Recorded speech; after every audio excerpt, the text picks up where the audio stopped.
Welcome back. Hey, real quick, these shows are for entertainment purposes only, and we do not own the rights to any videos or music you may hear on here. You're here at Smoker 420, Mike and Shay Smoker, and y'all, I'm your host, Mike. Alright, let's jump straight into it, guys. Alright, got the display up. I came across this story yesterday. It is a story from back in 2015. Mr. George Pickering II was at Tomball Hospital with his son, George Pickering III, who was on life support from a massive stroke. The hospital had asked the mother, and the mother had decided to pull the plug. I guess she had more rights over than the father. Well, that didn't set well with the father. He was just wanting the rest of the night, a few more hours, because he believed his son still had brain activity. So the mom said to pull it. The dad went out and got drunk and came back to the hospital. Now this is a really tough one, guys. I want to know what y'all think. As a parent, you know, what would you do? But he pulled out a pew and went into the hospital and had a standoff and would not let them take his son off of life support. They had to call the SWAT team out. It was a big ordeal. Mr. George Pickering II did end up getting 11 months in jail for this. But, guys, crazy thing happened. His son ended up making a full recovery because of this little extra time that his father got him. No one else was hurt. Yes, he did endanger people. He did do his 11 months in jail. But how do y'all feel about that? What would you guys do? We're going to watch a clip here about it. Like I said, this is back in 2015, Tomball Hospital, George Pickering II. His son was George Pickering III. Give me just a second, guys. Storms into a Tomball hospital, armed with a gun, demanding that something be done to save his son, who was on life support. We covered this story for you back in January. That father is now out of jail, and his son, who the family believed was brain dead, is now alive and well. Tonight, both men are talking only on two, telling investigator Robert Arnold their incredible story.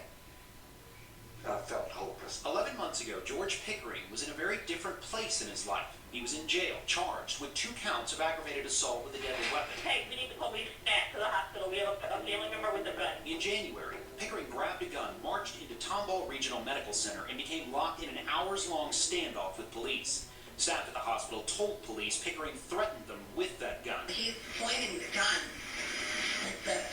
We had to get security and call 911. Pickering's son, George III, was in the critical care unit on life support. He had a history of seizures, but this time he suffered a massive stroke. They were saying that he was brain dead, he was a vegetable. The hospital ordered something called a terminal wean, a process that slowly removes life support. Hospital staff even notified an organ donation organization to let them know Pickering's son was an organ donor. They were moving too fast. The hospital, the nurses, the doctors. Pickering admits he was extremely drunk and belligerent that night, but he says he was certain there was still life left in his son and no one would listen.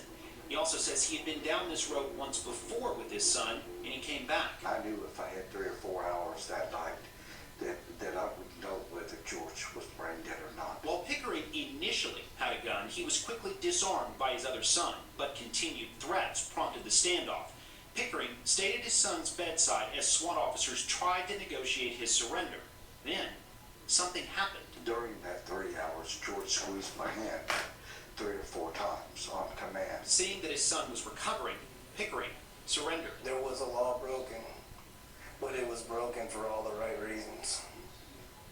I'm here now because of it. This is George Pickering III, the a man hard one, family members guys. say they were told would not recover from his stroke and coma. It's the duty of a parent to protect your children, and that's all he did. Pickering says he and his dad share an unbreakable bond. They run a small electrical engineering business and even built their home together. Everything good that made me a man is because of that man sitting next to me. As for the criminal charges against Pickering, one was dismissed, the other lessened. He was given credit for the time he served in jail and was released this month.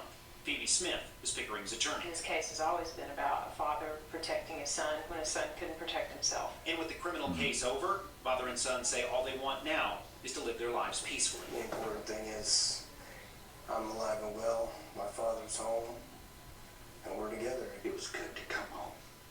There's no place like home. No. Officials at top. Man, guys, that's a really hard one. I love y'all's feedback, guys. Let me know what y'all think about this case, what you would do in that situation if you had to ever be in that situation. God forbid anybody does. Man, it's a lot. It's a lot to put yourself in those shoes and think about that. All right, guys. As always, I love you all. I'm your boy Mike, and we'll see you next time.